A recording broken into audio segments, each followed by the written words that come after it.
जो रुके थे सफर में मैं उन्हें चलाऊंगा, मुश्किलें जो आई सामने मैं उन्हें हराऊंगा। आंधियों से लड़कर मैं सूरज को छू लूंगा, हार नहीं मानी कभी मैं इतिहास रचूंगा।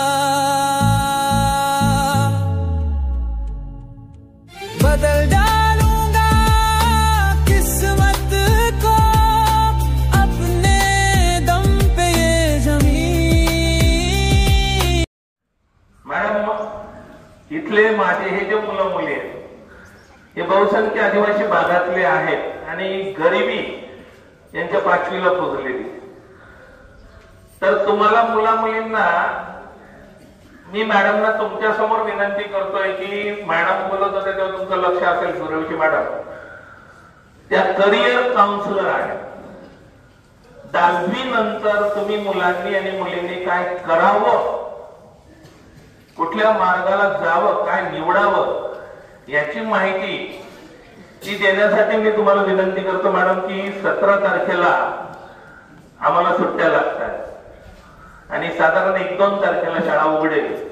त्यानंतरच्या एका आठवड्यात तुम्ही पुन्हा एकदा आम्हाला तारीख द्यावी आणि माझ्या या 9वी-10वीच्या मुलांना मार्गदर्शन करावं अशी माझी मनापासून इच्छा आहे।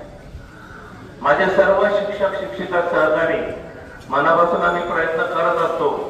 9वी-10वीच्या मुलांनी खास लक्षात घ्या, 8वीने सुद्धा लक्षात घ्या, स्वतःचं करिअर घडवायचं कसं किंवा स्वतःला घडवायचं कसं हे शिकण्यासारखं आहे। तुम्ही नीट ऐकलं नसेल, एक 5-7 पेक्षा जास्त डिग्री त्यांनी मिळवलेल्या आहेत, त्यांनी ते प्राप्त केलेले। अतिशय आवड असलेल्या क्षेत्रामध्ये त्या बोलतात। 9वी-10वीच्या मुलींनी दिवाळीच्या सुट्टीमध्ये तुमच्या मनामध्ये जे काही प्रश्न असतील ते तयार करून ठेवा करिअर विषयी की मी काय करू शकते। तुम्हाला मी एक अर्धा तास 1 तास खास तुमच्या बरोबर त्यांना बोलण्यासाठी विनंती करणारे नंतर तुमच्या शंका तुमचे प्रश्न तुम्ही विचारायचे आणि त्या संदर्भात तुम्ही मार्गदर्शन घ्यायचं। पुढचं माहिती, पुढचं व्याख्यान, पुढची पोस्को कायद्याची आदरणीय मनीषा भांबरे मॅडम यांनी द्यावं अशी मी त्यांना विनंती करतो। है ना? पण रस्त्यात आपल्या काय आहे, खूप खड्डे आहेत की नाही? ते खड्डे सांभाळून मला यावं लागलं है ना, म्हणून मला थोडा उशीर झाला। मी मराठीतच बोलायला पाहिजे सगळ्यांशी, इंग्लिश नाही? थोडं येतं ना मला इंग्लिश, काही शब्द येतात की नाही? ठीक आहे, मग मी थोडं इंग्लिश पण बोलू, कारण माझं मराठी तुमच्या इतकं चांगलं नाही आहे। ओके, तर मला तेवढं सांगायला हवं तुम्ही, ठीक आहे? आणि जिथं माझी चूक होते मराठीची मला सांगा ना तुम्ही, मदत करा। ठीक, थँक्यू। माझ्याकडे खूप छान पीपीटी होते तुम्हाला दाखवायला होते त्याच्यामध्ये, पण आता ते आपण दाखवू शकत नाही, तर मी स्वतःशी आता ओरलीच अशी बोलणार आहे। 17 वर्षाची आहे कोणी? नाही आहात? नाही ना? हो की नाही बोलायचं? नाही, व्हेरी गुड, लाऊडली म्हणायचं ना, कारण इकडे मीच एकटी बोलायला आलेली नाही आहे, है ना? मला तुमच्याकडनं पण प्रतिसाद पाहिजे, ठीक आहे? देणार ना? ओके, आपण जेव्हा रस्त्यावर जातो तेव्हा ट्रॅफिक असते ना, हो की नाही? मग एकाच बाजूने ट्रॅफिक असते का? दोन्ही बाजूने असते ना? मग तुम्हाला दोन्ही बाजूने आवडते ना ट्रॅफिक बघायला? कधी कधी नाही आवडत पण असते, तर कधी कधी आपल्याला वाटतं ना की आपण सायकल स्कूटरवर जातो, गाडी जातो, तर आपल्या समोर गाडी असते, आपण त्याच्यापेक्षा पुढे जाऊ, रेसिंग असतं ना कधी कधी, हे की नाही? म्हणून आपल्याला रस्त्यात मधलं ट्रॅफिक आवडते, दोन्ही बाजूने आवडते। तसंच मी इथं आहे तर मी एकटीच बोलणार नाहीये, मला इकडनं पण आवाज पाहिजे, हे की नाही? इकडनं पण प्रतिसाद पाहिजे। मग तुम्ही प्रश्न विचारा किंवा मी प्रश्न देईल, त्याची उत्तरं तुम्ही द्या, म्हणजे दोन्ही बाजूने ट्रॅफिक होईल ना, मग मजा येते, ठीक आहे?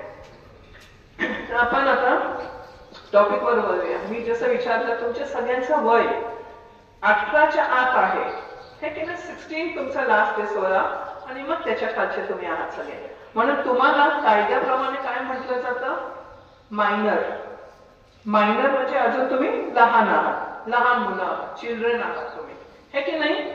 मग तुमचं संरक्षण कोण करणार? कायदा. मम्मी पप्पा आहे, स्कूलमध्ये टीचर्स आहेत, आई वडील असतात आपले, पण स्कूलमध्ये आपले शिक्षक असतात, पण कायदा पण असतो. मग कायद्याला काय वाटतं की हे मुलं छोटे आहेत, यांना स्वतःची काळजी घेता येत नाही, म्हणून आपण त्यांची काळजी घ्यायची. कळलं? म्हणून मग कायदा नाही, म्हणून मग कोर्टाने काय केलं की सरकारने काय केलं की कायदे बनवले आहेत. हे कायदे तुमचं रक्षण करतं. ठीक आहे. मग आपण आज ज्या कायद्यावर बोलणार आहोत त्याला म्हणतात POCSO act, prevention of offences against children. Sexual offences. Sexual offences म्हणजे लैंगिक अत्याचार जे मुलांवर होतात ते. आता लैंगिक अत्याचार म्हणजे काय, कोणाला माहिती आहे का? तुम्ही ह्या सगळ्या गोष्टी शिकायला पाहिजे.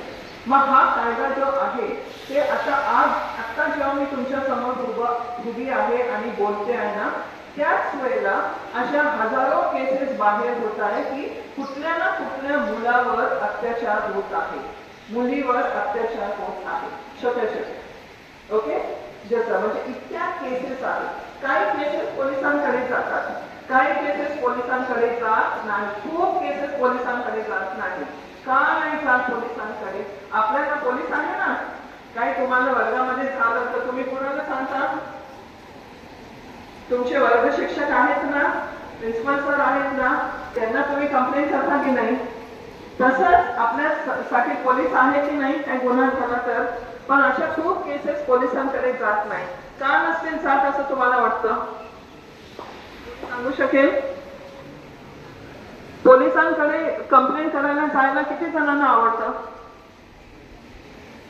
आवडतं का? नाही ना. का भीती वाटते पोलिसांची? हो की नाही? नाही. पण आपल्या जर अशा केसेस काही झाल्या तर किती जण पोलिसांकडे जातील तुमच्यापैकी?